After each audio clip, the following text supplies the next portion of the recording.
అలాగే సీతాదేవి పెళ్లి కుదిరిన తర్వాత ఇలాగ తల్లి జడేస్తోంది. సునైన, జనక మహారాజు ధర్మపత్ని పేరు సునైన.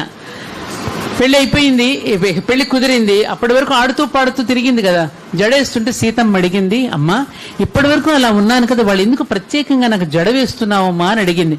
బాగా వినండమ్మా ఇది అంటే అప్పుడు అనింది సునైన, చూడమ్మా ఇప్పటి వరకు ఆడుతూ పాడుతూ అల్లరిగా చక్కగా మా అందరి దగ్గర గారంగా పెరిగావు కదా, ఇప్పుడు నువ్వు వేరే ఇంట్లోకి వెళుతున్నావు కదా, అక్కడ ఉన్నటువంటి వాళ్ళ వ్యక్తుల యొక్క స్వభావాలన్నీ ఎలా ఉంటాయో మరి, అందుకని వాళ్ళందరినీ ఇలా పాయలుపాయగా ఎందుకంటే ఒక్కొక్క వెంట్రుకని శృతి తీసుకుంటూ ఎందుకు దూతున్నాను, అందరినీ అలా కలగలుపుకుంటూ ఇలా అల్లుకుంటూ పోవడానికి జడ వేయటం అనే సంప్రదాయం అమ్మా.